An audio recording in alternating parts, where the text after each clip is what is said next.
Sara hidup 127 tahun lamanya. Itulah umur Sara. Kemudian matilah Sara di Kiryat Arba, yaitu Hebron, di tanah Kanaan. Lalu Abraham datang meratapi dan menangisinya. Sesudah itu Abraham bangkit dan meninggalkan istrinya yang mati itu, lalu berkata kepada Bani Het, "Aku ini orang asing dan pendatang di antara kamu. Berikanlah kiranya kuburan milik kepadaku di tanah kamu ini, supaya kiranya aku dapat mengantarkan dan menguburkan istriku yang mati itu." Bani Het menjawab Abraham, "Dengarlah kepada kami, Tuanku. Tuanku ini seorang raja agung di tengah-tengah kami. Jadi kuburkanlah istrimu yang mati itu dalam kuburan kami yang terpilih. Tidak akan ada seorang pun dari kami yang menolak menyediakan kuburannya bagimu untuk menguburkan istrimu yang mati itu." Kemudian bangunlah Abraham lalu sujud kepada Bani Het, penduduk negeri itu, serta berkata kepada mereka, "Jika kamu setuju bahwa aku mengantarkan dan menguburkan istriku yang mati itu, maka dengarkanlah aku dan tolonglah mintakan dengan sangat kepada Efron bin Zohar, supaya ia memberikan kepadaku gua Makpela miliknya itu, yang terletak di ujung ladangnya. Baiklah itu diberikannya kepadaku dengan harga penuh, untuk menjadi kuburan milikku di tengah-tengah kamu." Pada waktu itu Efron hadir di tengah-tengah Bani Het. Maka jawab Efron, orang Het itu, kepada Abraham dengan didengar oleh Bani Het, oleh semua orang yang datang di pintu gerbang kota. "Tidak, Tuanku, dengarkanlah aku. Ladang itu kuberikan kepadamu, dan gua yang di sana pun kuberikan kepadamu. Di depan mata orang-orang sebangsaku, kuberikan itu kepadamu. Kuburkanlah istrimu yang mati itu." Lalu sujudlah Abraham di depan penduduk negeri itu, serta berkata kepada Efron dengan didengar oleh mereka, "Sesungguhnya jika engkau suka, dengarkanlah aku. Aku membayar harga ladang itu. Terimalah itu daripadaku, supaya aku dapat menguburkan istriku yang mati itu di sana." Jawab Efron kepada Abraham, "Tuanku, dengarkanlah aku. Sebidang tanah dengan harga 400 sikal perak. Apa artinya itu bagi kita? Kuburkan sajalah istrimu yang mati itu." Lalu Abraham menerima usul Efron, maka ditimbangnyalah perak untuk Efron sebanyak yang dimintanya dengan didengar oleh Bani Het itu, 400 sikal perak, seperti yang berlaku di antara para saudagar. Demikianlah ladang Efron yang letaknya di Makpela di sebelah timur Mamre, ladang dan gua yang di sana, serta segala pohon di ladang itu, bahkan di seluruh tanah itu sampai ke tepi-tepinya, diserahkan kepada Abraham menjadi tanah belian di depan mata Bani Het itu, di depan semua orang yang datang di pintu gerbang kota. Sesudah itu Abraham menguburkan Sara, istrinya, di dalam gua ladang Makpela itu di sebelah timur Mamre, yaitu Hebron di tanah Kanaan. Demikianlah dari pihak Bani Het, ladang dengan gua yang ada di sana diserahkan kepada Abraham menjadi kuburan miliknya.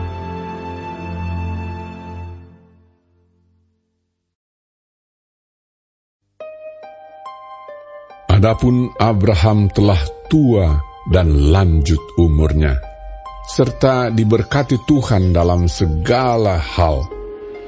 Berkatalah Abraham kepada hambanya yang paling tua dalam rumahnya, yang menjadi kuasa atas segala kepunyaannya, katanya, "Baiklah, letakkan tanganmu di bawah pangkal pahaku, supaya aku mengambil sumpahmu demi Tuhan, Allah yang empunya langit dan yang empunya bumi, bahwa engkau tidak akan mengambil untuk anakku seorang istri dari antara perempuan Kanaan yang diantaranya aku diam.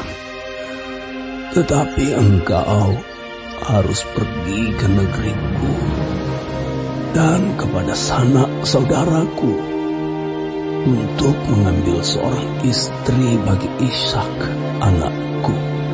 Lalu berkatalah hambanya itu kepadanya, "Mungkin perempuan itu tidak suka mengikuti aku ke negeri ini. Haruskah aku membawa anakmu itu kembali ke negeri dari mana tuanku keluar?" Tetapi Abraham berkata kepadanya, "Awas, jangan kau bawa anakku itu kembali ke sana. Tuhan, Allah yang empunya langit, yang telah memanggil aku dari rumah ayahku, serta dari negeri sanak saudaraku, dan yang telah berfirman kepadaku, serta yang bersumpah kepadaku demikian, kepada keturunanmu lah akan kuberikan negeri ini. Dialah juga akan mengutus malaikatnya berjalan di depanmu, sehingga engkau dapat mengambil seorang istri dari sana untuk anakku. Tetapi jika perempuan itu tidak mau mengikuti engkau, maka lepaslah engkau dari sumpahmu kepadaku ini. Hanya saja, janganlah anakku itu kau bawa kembali ke sana." Lalu hamba itu meletakkan tangannya di bawah pangkal paha Abraham, tuannya, dan bersumpah kepadanya tentang hal itu. Kemudian hamba itu mengambil 10 ekor dari unta tuannya dan pergi dengan membawa berbagai-bagai barang berharga kepunyaan tuannya. Demikianlah ia berangkat menuju Aram, Mesopotamia, ke kota Nahor. Di sana disuruhnyalah unta itu berhenti di luar kota dekat suatu sumur pada waktu petang hari, waktu perempuan-perempuan keluar untuk menimba air. Lalu berkatalah ia, "Tuhan, Allah Tuanku Abraham, buatlah kiranya tercapai tujuanku pada hari ini. Tunjukkanlah kasih setiamu kepada Tuanku Abraham. Di sini aku berdiri di dekat mata air, dan anak-anak perempuan penduduk kota ini datang keluar untuk menimba air. Kiranya terjadilah begini, anak gadis, kepada siapa aku berkata, 'Tolong miringkan buyungmu itu, supaya aku minum,' dan yang menjawab, 'Minumlah, dan unta-untamu juga akan kuberi minum.' Dialah kiranya yang kau tentukan bagi hambamu Ishak. Maka dengan begitu akan ku ketahui bahwa engkau telah menunjukkan kasih setiamu kepada tuanku itu." Sebelum ia selesai berkata, maka datanglah Ribka yang lahir bagi Betuel, anak laki-laki Milka, istri Nahor, saudara Abraham. Buyungnya dibawanya di atas bahunya. Anak gadis itu sangat cantik parasnya, seorang perawan, belum pernah bersetubuh dengan laki-laki. Ia turun ke mata air itu dan mengisi buyungnya, lalu kembali naik. Kemudian berlarilah hamba itu mendapatkannya serta berkata, "Tolong beri aku minum air sedikit dari buyungmu itu." Jawabnya, "Minumlah, Tuan." Maka segeralah diturunkannya buyungnya itu ke tangannya, serta diberinya dia minum. Setelah ia selesai memberi hamba itu minum, berkatalah ia, "Baiklah, untuk unta-untamu juga kutimba air, sampai semuanya puas minum."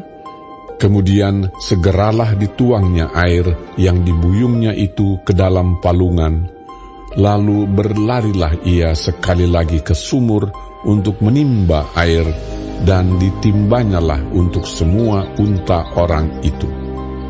Dan orang itu mengamat-amatinya dengan berdiam diri untuk mengetahui apakah Tuhan membuat perjalanannya berhasil atau tidak. Setelah unta-unta itu puas minum, maka orang itu mengambil anting-anting emas yang setengah sikal beratnya, dan sepasang gelang tangan yang 10 sikal emas beratnya, serta berkata, "Anak siapakah engkau? Baiklah, katakan kepadaku, adakah di rumah ayahmu tempat bermalam bagi kami?" Lalu jawabnya kepadanya, "Ayahku Betuel, anak Milka, yang melahirkannya bagi Nahor." Lagi kata gadis itu, "Baik jerami, baik makanan unta, banyak pada kami. Tempat bermalam pun ada."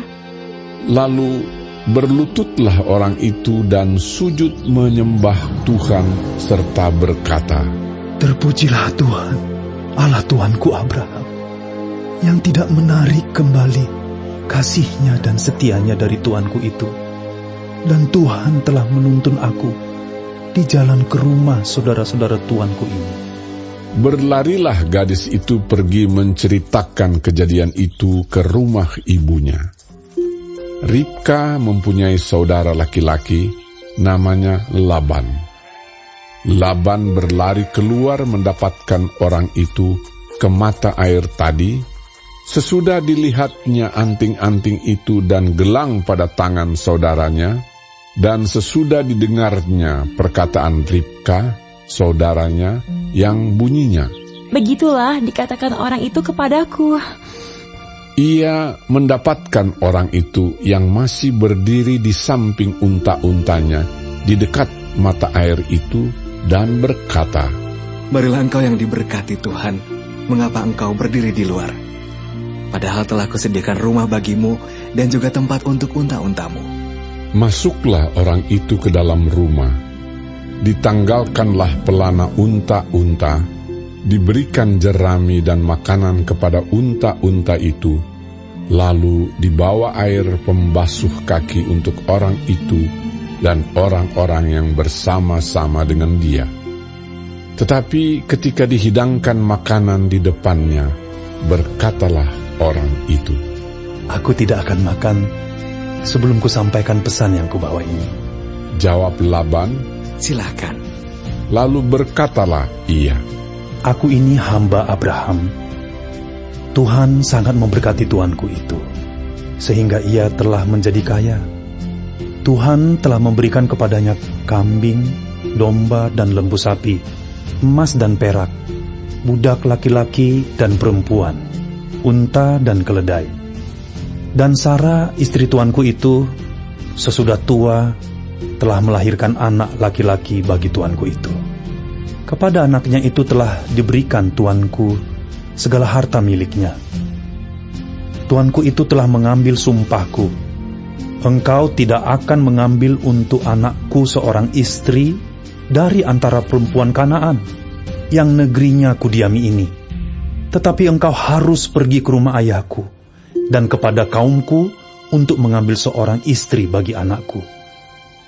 Jawabku kepada tuanku itu, "Mungkin perempuan itu tidak mau mengikut aku."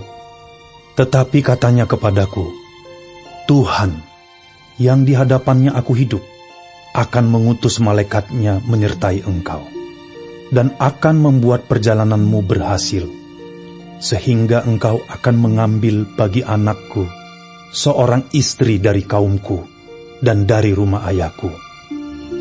Barulah engkau lepas dari sumpahmu kepadaku.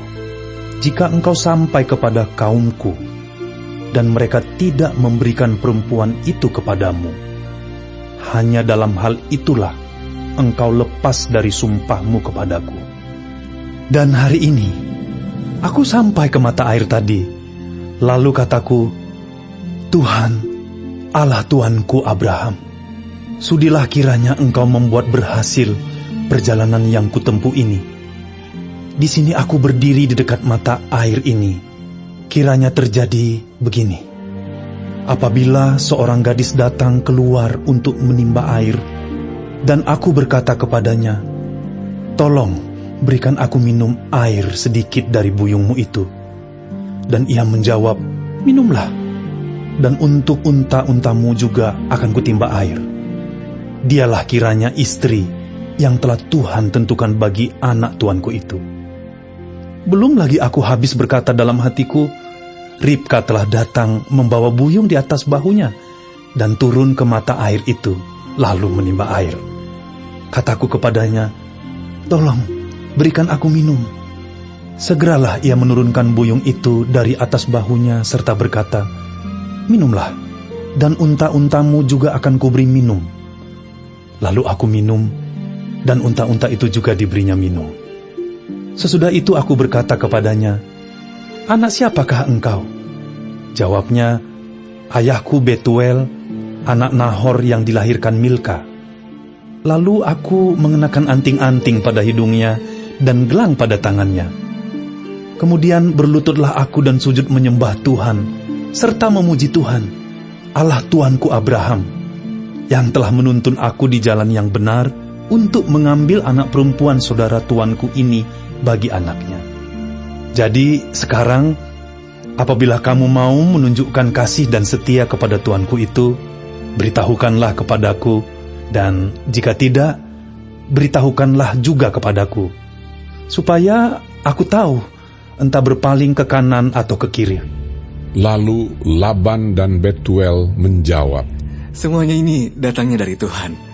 Kami tidak dapat mengatakan kepadamu baiknya atau buruknya. Lihat, Ribka ada di depanmu.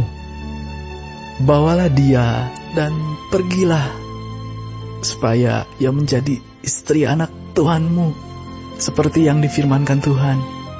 ketika hamba Abraham itu mendengar perkataan mereka, sujudlah ia sampai ke tanah menyembah Tuhan. Kemudian hamba itu mengeluarkan perhiasan emas dan perak serta pakaian kebesaran dan memberikan semua itu kepada Ribka. Juga kepada saudaranya dan kepada ibunya diberikannya pemberian yang indah-indah. Sesudah itu makan dan minumlah mereka, ia dan orang-orang yang bersama-sama dengan dia, dan mereka bermalam di situ. Paginya sesudah mereka bangun, berkatalah hamba itu, "Lepaslah aku pulang kepada tuanku." Tetapi saudara Ribka berkata, serta ibunya juga, "Biarkanlah anak gadis itu tinggal pada kami barang 10 hari lagi. Kemudian bolehlah engkau pergi." Tetapi jawabnya kepada mereka, "Janganlah tahan aku, sedang Tuhan telah membuat perjalananku berhasil. Lepaslah aku, supaya aku pulang kepada tuanku." Kata mereka, "Baiklah, kita panggil anak gadis itu dan menanyakan kepadanya sendiri."